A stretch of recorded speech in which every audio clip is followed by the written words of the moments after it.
today? Hi, I'm Jill. I'm on quarantine, self-isolating for 2 weeks. Thanks for doing this, Donald. Hi, Quarantine Jill. Hi, Quarantine World. I'm so germphobic. How germophobic are you? I'm so germphobic that I'm wearing this and this mask by It's So Katrina, and I'm only FaceTiming a routine. Imagine me working as a host at the casino for 2 years. There's this couple, 9:30 in the morning, busiest day. Wife calls me over. What are you doing the other job? Are you an escort? I go, no. She says, well, you're handsome. And her husband goes, yeah. And I go, should I tell him that we only serve breakfast here? But instead I go, listen, I have nothing against hookers. I think Melania Trump should get 1.2 billion in Trump stock for one hand job on the Donald. She goes, I think you make a good cocksucker. I tell my 200 coworkers and half of them go, oh my God, what'd you say? I said, thank you.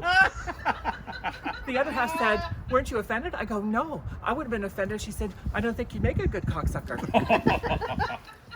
I was on Oprah 10 years ago, and now I'm doing a monologue outside because of the coronavirus. Things are looking up.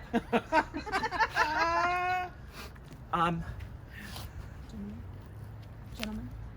I have always considered myself a gentleman, but sometimes it's very hard. Like when I met my father's girlfriend in between wife number 4 and number 5, or was it during? Anyway, we got along really well. So well that I said to her, the reason why we get along so well is because we both fucked the same man. Oh, that's the story. That's the story that got me on Oprah. You think you're uncomfortable. Imagine how I feel. Anyway, back to Daddy. Daddy's girlfriend's daughter from another father pipes up and says, that is way over the line. I shoot back, I think that ship sailed with the first hand job, don't you think? There is no line. So the Oprah show. I didn't want to talk about schlepping my father and Oprah. So when the producer called, I go, oh, couldn't this be the giving away car episode? He laughed, and then without missing a beat, so what did your father do to you? You can't make this shit up. I think it was my sense of humor that got me on the show. But once I got on, I didn't want to talk about it either. So if I would have stood up, I would have said, what the hell, Oprah? I thought this was your My Favorite Things episode. Relax, I didn't. I just whispered to the guy beside me, are you on here because you're daddy too? He whispers back, no, a father.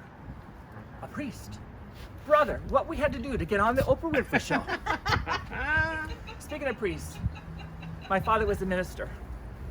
His favorite bedtime story started, get on your knees for Jesus.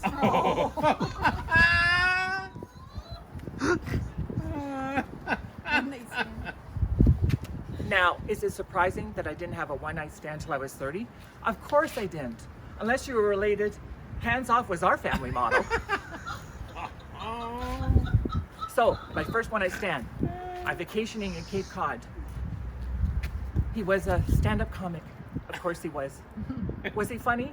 Well, he had an HBO special, and he left me smiling. You know, I never got good at one-night stands. I remember this one guy once, he said his cock was so gorgeous, he let me blow it with the lights on. So I lit a candle. I didn't know that candle wax left third-degree burns, did you? I did date a warlock once. I told him, any hocus pocus, and there ain't gonna be any hanky-panky. Unfortunately, he had a wee winky dinky, so I'm the one that did the disappearing act. Back to Daddy. Daddy sent my mom a card. Oh, Mom is wife number 1 if you're keeping track.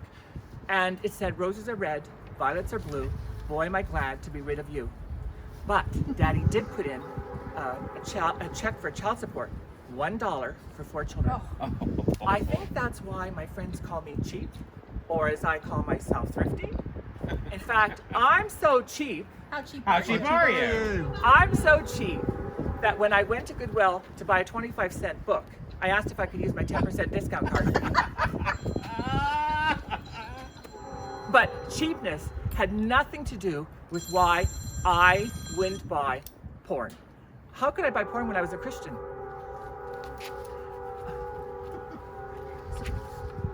How can I buy porn when I was a Christian? Oh, of course, I snuck it out of the store. How thrifty of me. You know, I think that my humor is not as dark because of my mother. She was such a good woman. She only slept with one man her entire life. And as you now know, I can't recommend him. I used to tell Mom, please, please tell me you slept with the milkman. Nope, she never did.